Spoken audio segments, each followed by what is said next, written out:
Hello, this is Matt on the Moon Lambo channel. Who out there would like to hear about a $4.1 million conflict of interest with an independent expert that was hired by the SEC to attack XRP holders and Ripple? Anybody out there interested in hearing a little something about that? If so, you've come to the right place, my friends. This case just gets more and more ridiculous, and it's just like peeling back layers of an onion. You know, that's really what it's like. That's the perfect analogy. Like peeling back layers of an onion. The more we learn about the incestuous nature of all these relationships, everybody at their places of employment with the SEC and the law firms, the more disgusting it gets. So I'm going to share with you my perspective here is that this independent expert should not have been hired by the SEC because the conflict of interest is too great. And I will articulate my case and I'll give you all the specifics as to what's going on here. But before going further, I would like to be clear. I do not have a legal or financial background of any kind. I am not offering legal or financial advice, and you definitely should not buy or sell anything because of anything that I say or write. I'm just an enthusiast who enjoys making YouTube videos about crypto-related topics, but just as a hobby and just for fun. Now, y'all remember the headline that's on your screen right now, don't you remember this story? This is from a couple days ago, just quickly setting the table here. From the Crypto Basic. Attorney John Deaton files a motion to represent 67,000 XRP investors in Ripple vs. SEC lawsuit. And I don't really feel the need to read any of this. I can just quickly catch you up to speed. But basically, the SEC hired a guy named Patrick Doody as an expert, an independent expert. And allegedly, he's impartial and qualified to speak on why XRP holders have purchased XRP. And he was hired by the SEC previously in the Telegram case, which went well for the SEC, obviously. And in that case, Patrick Doody argued that the reason that anyone bought Telegram's token was because they thought it would be worth more in the future. And that's important because that is a prong of the Howey test. It's one of 4 prongs of the Howey test. Now, of course, certainly in the case of XRP, that's not the only reason that people and business entities would buy XRP. It could be a reason, but I mean, you could buy a home and use it because it's a home and that's utility, but you also expect it to go up in price. So that can't be the only reason that can be argued to state that XRP clearly is a security when it's most certainly, obviously not. But this is the guy that they hired.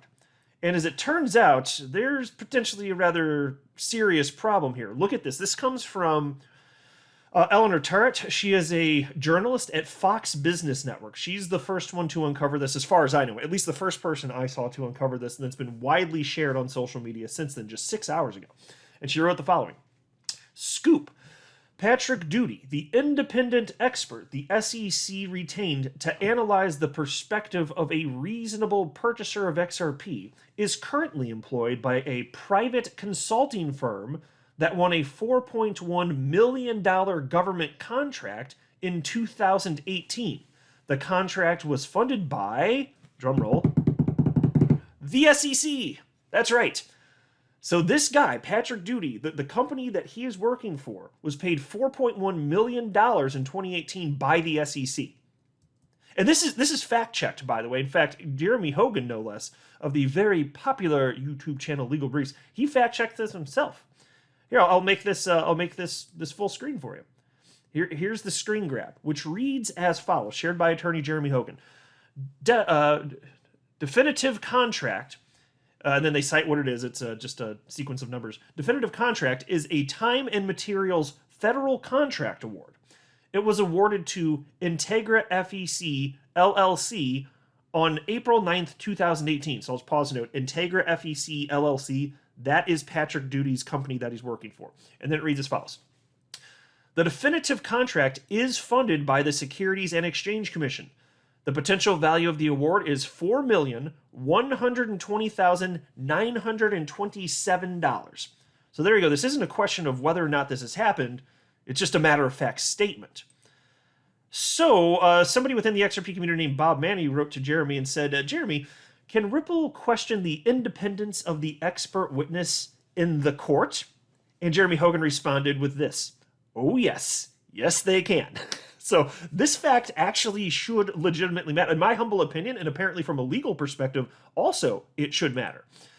Here's what attorney John Deaton had to say about this, and this isn't going to surprise you because he's participating in the case. He wrote, "As I've said before, considering that I have a pending motion filed with the court related to Mr. Duty, I will resist all temptation to comment about his use as an expert witness at this time." Yeah, and so John Deaton, he wants a copy of this expert report that Patrick Duty created, and he wants to be able to file a response to that, and so he's requested that from the judge. And so that was the update from within the last few days, and that's kind of what I was getting at towards the beginning part of this video here. But not surprising that attorney Deaton needs to remain quiet on this. I mean, he's participated in the case. Like, would you not expect that? Of course. And so I retweeted what Fox Business Network journalist Eleanor Terrett tweeted out. I retweeted that and wrote the following. "Hey, just a quick question here from a guy on the internet named Moon Lambo. Is this a conflict of interest for the SEC's independent expert, in air quotes, in making claims about XRP holders and claims against Ripple, asking for a friend?"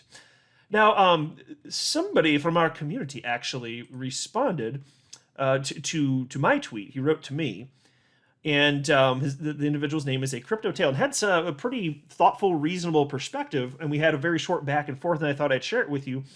And I'd also be curious, as we go through this, let me know in the comment section below if you think that this makes sense. It turns out that he and I pretty well ended up agreeing. It looks like we have a pretty darn similar perspective as far as I can tell anyway. But a Crypto Tail wrote to me the following. "Am I understanding this right? He works for a company that was awarded a government contract.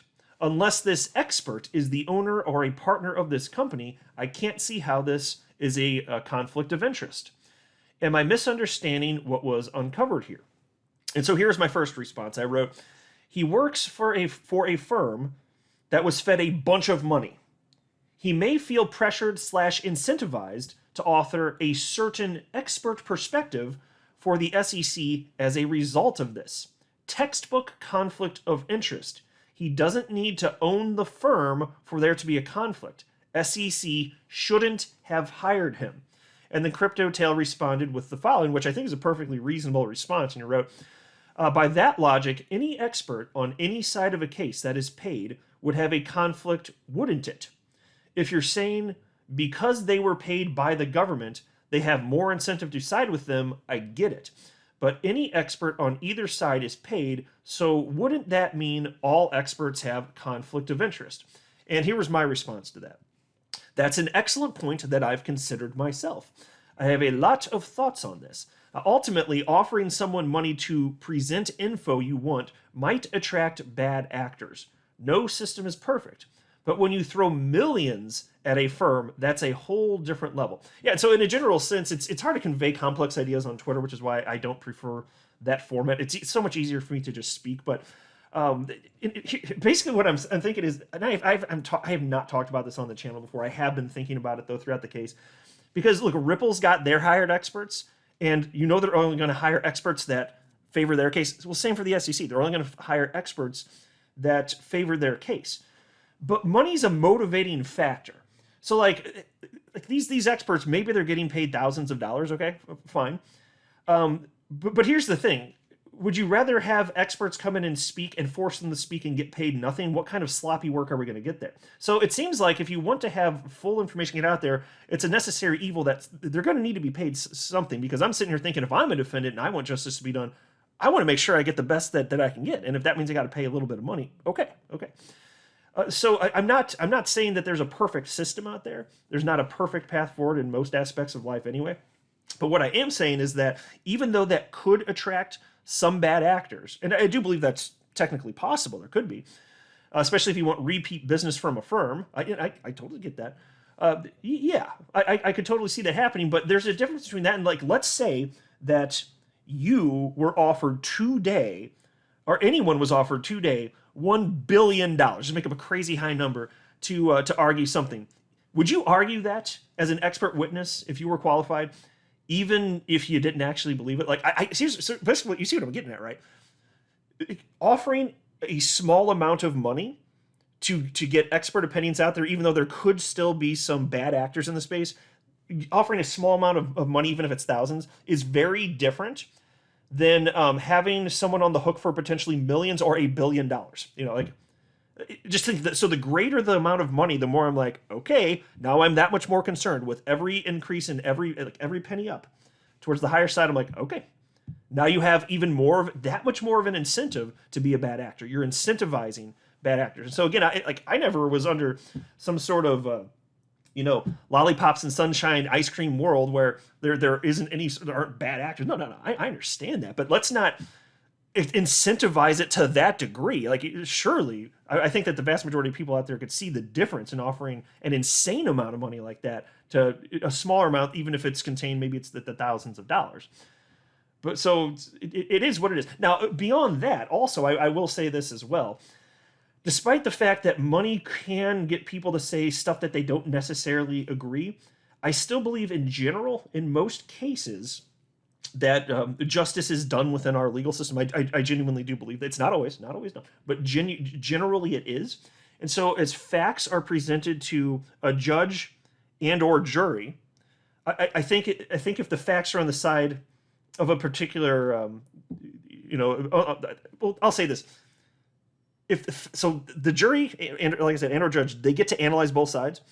Given that I believe that truth generally wins, the right side generally wins, not always, I think the system, for the most part, works itself out. Because even if somebody's a bad faith actor, if they're not right, then they're putting out BS. I mean, fine, maybe somebody has such a persuasive BS argument they can trick the people. Maybe it's so complex, maybe. But I think that there's still an opportunity for the side that's on the right to end up winning. The side that's whatever side is on the side of truth. I think you get the gist of what I'm saying here. So I don't think that it's a horrible system. I'm just acknowledging it's not perfect here. But that's why in the case of this with Patrick Doody, I'm sitting here thinking, okay, so what type of pressure might be, like, why would you, there have to be other experts out there that the SEC could have hired. Why do you need this guy specifically? Is it because you can't find anyone else to make the arguments that he's making? And if that's the case, what the hell kind of argument do you have in the first place? Don't you see how, like, the optics, they're so bad for the SEC. Why would they even do this? Did they think this wouldn't be uncovered or something? It just doesn't seem right, because what they're doing is the more money they're throwing at it, the more they're incentivizing bad behavior. That's what I'm saying here. And so even though I do believe generally justice is done, let's not incentivize more people to act badly. That's what I'm saying, because that can impact cases and would over time, which is why it really grinds my gears. That's basically what I'm getting at here. And so then a CryptoTail responded and wrote, I completely agree. So we did certainly end up having common ground. He said, I 100% get what you are saying, though. I especially think of big tobacco cases when it comes to paid experts saying what you need them to say. Obviously, I'd want someone I'm paying to present facts in my favor. Our system relies on honesty and integrity, perhaps to a fault. And then I wrote, I'm on the same page as you. I've always been suspicious of expert witnesses, not saying they're all liars, but I don't have an idea for a better system. So I'll just say that throwing more money at these experts will only exacerbate the problem. So that's basically where I'm coming from. You guys will have to let me know what you think, but consider this, and I found this interesting. So I actually was doing a little bit of Googling after that conversation, and there is this page from Family Lawyer magazine. This article is titled, Do Expert Witnesses' Opinions Depend on Who Hired Them? So in other words, if Ripple had hired Patrick Doody first, would he have just argued the opposite side? Would he have? Well, I'm going to read part of what one lawyer in this article said. There's a lawyer unrelated to crypto, unrelated to Ripple and SEC, but interesting nonetheless. This guy's name is Justin Whitten. He's a family lawyer, and he wrote the following for this article. Privately retained experts have been widely criticized because of the potential bias that may accidentally seep into the opinion. The expert is a retained service, just like any other, and a satisfied customer means repeat business.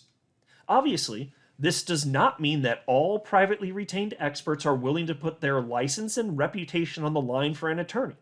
However, based on certain experiences, some are flirting with misconduct, or, at the very least, trying extremely hard to provide a favorable opinion, scientifically sound or not. Many times, they are attempting to fit a square peg in a round hole. The facts do not fit, but experts, usually through eloquent persuasion and carefully coached questioning, Trim the edges off this square peg to make it fit. Exactly. And so, which is why, again, I say, thankfully, and it's not always going to be even. I understand that maybe one side has more money to do more research, more legal work, hire better experts. Okay, fine, I get it. It's not a perfectly level playing field every time. But in a general sense, two sides combating, if they're both able to hire legal experts in one's line, I think the one that's right is telling the truth is more likely to win in a general sense. And I get it. There's a lot of moving parts on this. It's a lot of dynamics. I totally get it. But when you look at something like this, like, why the hell would you hire Patrick Doody? $4.1 million? There legitimately could, I don't know, but there legitimately could be pressure, even if he's not the one getting the 4.1 million. Maybe he likes his job a lot. Maybe he is getting pressure and he wants to keep the boss happy. You know, that's a perfectly plausible thing to suppose, which is why they shouldn't have done this. They shouldn't have hired Patrick Doody. There are other humans out there that have way better names than Doody. Think about it, right? Just saying. Should have hired Moon Lambo. No, SEC couldn't get... No, there's no amount of money. Okay, there is. $1 billion, fine. But then I'll hate myself forever, right? Crazy stuff. All right, I guess I'll go ahead and wrap up here. Let me know what you think in the comment section below. But I am not a financial advisor. You should not buy or sell anything because of anything that I say or write. That would be a very, very, very bad idea. Until next time, to the Moon Lambo.